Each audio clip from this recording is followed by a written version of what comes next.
Okay. It's been a while since I've done one of these, so it's overdue, I suppose, and there's just so much going on. Um, I thought I'd come and react basically to the news from obviously the perspective of what's happening in the Russia Ukraine conflict, but also in bigger picture terms. First, I guess let's talk those big picture stuff. USAID, it being dismantled apparently under the Trump administration. I have been out here in the wilderness, as it were, as an American traveling abroad, living abroad, being at the pointy end of the stick when it comes to global affairs as a journalist. I've seen USAID working for over 30 years, from North Africa to the Middle East to obviously here in the former Soviet Union. Have I seen incompetence? Have I seen mismanagement? Have I seen waste? Have I seen clear confusion as to what their intent was and what they were up to? Yes. Yep. Seen all that. I have seen it all in spades. And yeah, I get the argument that it is sometimes used to undermine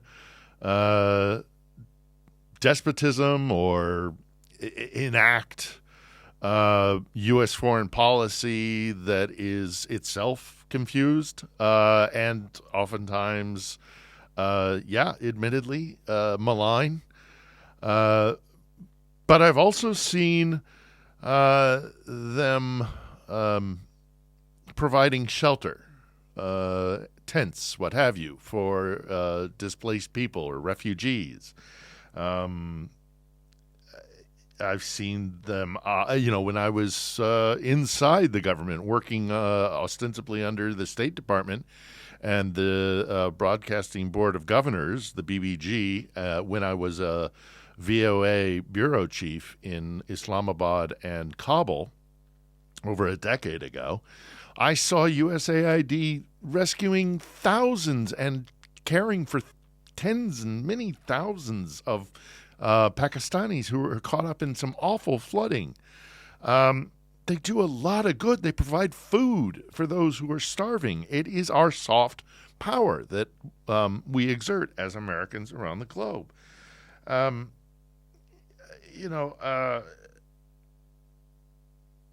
every nation has this kind of application of soft power. But what comes with USAID is also the ideals of the American experiment, the rule of law, democracy, human rights, even when we don't live up to those. Especially when we don't live up to those, that's when we need to be correcting things. Throwing the baby out with the bathwater, as it seems the GOP intends to do, is not the way to fix what is broken in that system. Are we just going to turn into any other kind of soft power application like the Russians or the Chinese? Which we've discussed all of this on the show before, but, yes, we don't always live up to our ideals, we Americans. And that's where the Russians in particular in the GRU in Moscow can get in and drive wedges between us and point out the hypocrisy. It's the reason, it's the reason why I've got the Lincoln quote at the end of every show. What's the alternative? What are you offering me as an alternative? Yeah, our democracy is messy. Yes, we're incompetent and hypocritical and our organizations are as flawed and faulty as we are. But what's the alternative that you offer us?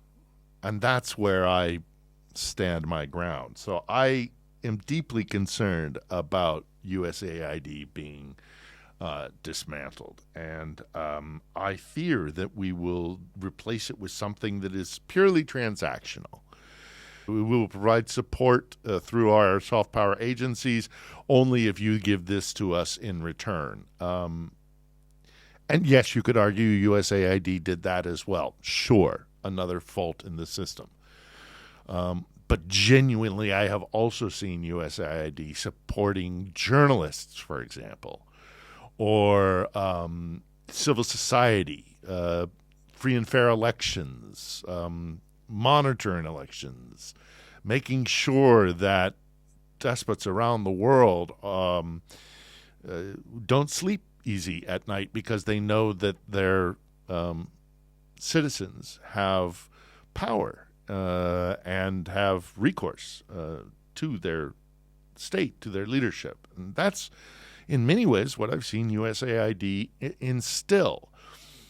Of course, Moscow sees that as fomenting a coup or fomenting disobedience to their despotism. What they don't understand is that what USAID is also doing is fostering the ideals of the American experiment, as I say. So I hope we will find a way to rescue USAID. Yeah, sure, let's take this as a time to make some changes in how things are run. More transparency, absolutely, all for it. But also consider that when you're looking at USAID, they do things like, I don't know how many garden parties I've been to where diplomats and journalists and aid workers and all the rest of it mill about. And that could be seen as kind of a wastage of money. But, these aren't things that you can easily qualify. So I think there has to be a space for American soft power, and that soft power has to be backed not only with transactional or implementing power solely for power's sake, but also to foster commonality around the globe for people to seek their own independence and have the protections and have the agency in their own lives to, as corny as it sounds, tap into the freedom and the liberty that we in America aspire to. And it is that aspiration that is falling short, and I recognize that. Here's another problem we need to discuss, is the oligarchy and the conspiracy theorists and the fellow travelers who seem to be getting increasing power in the Trump administration. You look at Tulsi Gabbard coming in as DNI. She has repeatedly, literally regurgitated Russian talking points, and these things are incredibly destabilizing. Do I think she is a direct agent of Moscow? I don't think so. No, I don't know. But I know she takes their narrative. I know she furthers their talking points, which tend to be about how useless and corrupt and hypocritical and awful the United States is on the global stage, and how nefarious shadow operators are within the deep state. This is exactly what Moscow wants these people to be approaching things, and it is the old picture of the rabbit and the duck. It depends on how you perceive it, and I'm hoping, because I have no other option, because she is going to be DNI, that once she starts getting some proper briefings on what Russia is up to in terms of its war against the West and America in particular. Make no mistake about it, they consider themselves to be at war. another topic we've talked about a lot on this show. Their information warfare campaign is insidious, and it causes real harm and death and destruction. Just look at what's happening here in Ukraine.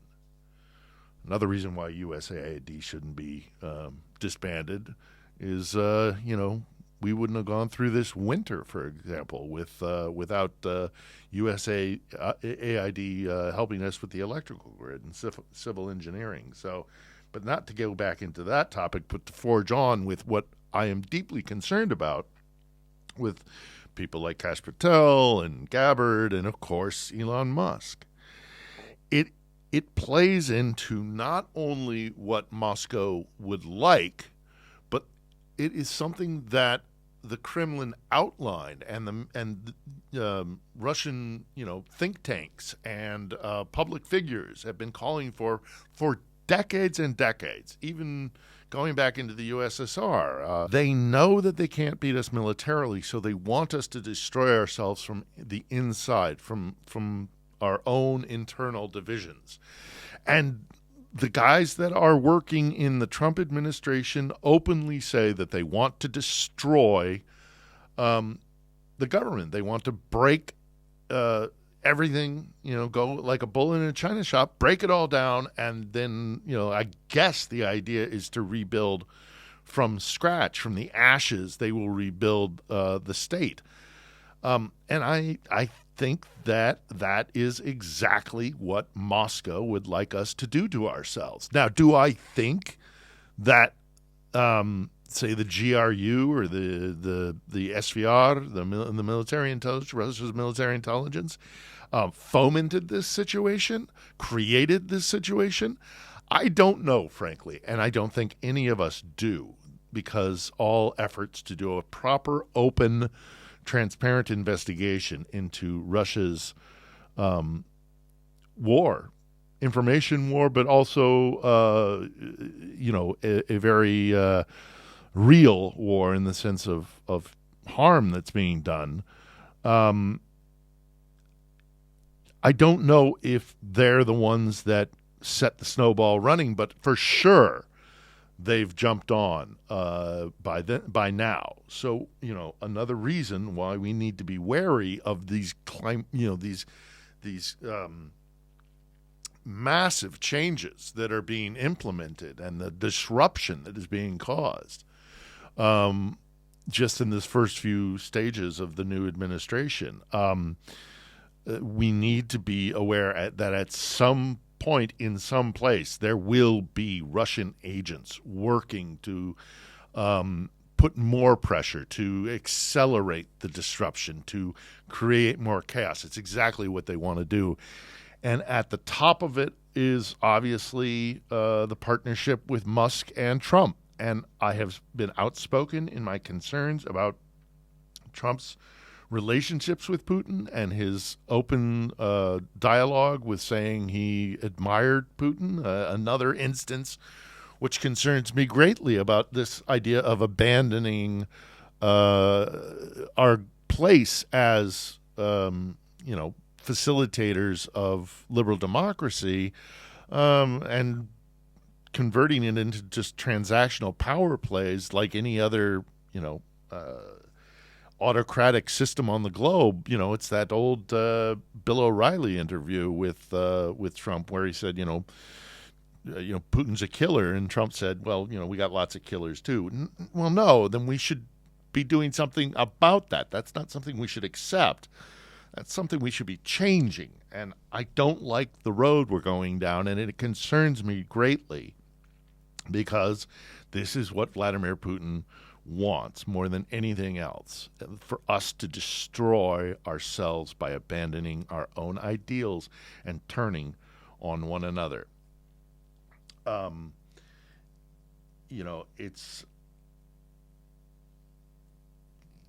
It's scary. And I'm deeply concerned about it. And I'm concerned about it as someone who has watched Russia for decades. And I may not know when the devil is in the room or not, but if I smell sulfur, it's a good indication. And I don't know where the Russian influence is coming from in our current situation domestically in the United States, but I smell a lot of sulfur. So be careful of the information that you're consuming. Please call your senators and your representatives and urge them, if I have convinced you, if I have been convincing, that USAID should not be dismantled. Perhaps, it can be restructured and certain things changed, but we can't get rid of USAID. It would be disastrous for the United States of America, and I argue for the globe. And then further and finally, of course, as I truly think this is going to be an important year, 2025, please subscribe to this channel. Those of you who have been subscribed, thank you very much. I urge you to spread the message that I'm conveying here from our little podcasting studio in Kiev, because I think this year could be a very pivotal one.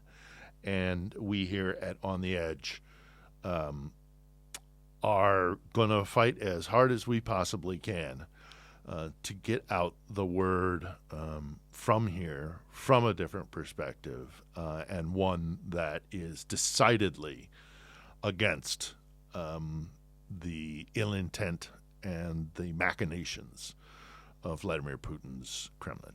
So please click that subscribe button and the alerts, and we will continue to bring you interviews every Sunday, 8 p.m. Kiev time, and I think that's 6 p.m. in London and 10 a.m. on the Pacific in the United States. So we will keep doing this throughout the year, whatever it takes, and if it has to go beyond, it goes beyond. But the battlefield that exists on the internet is a battle in which we are fully engaged. Please subscribe. Thank you.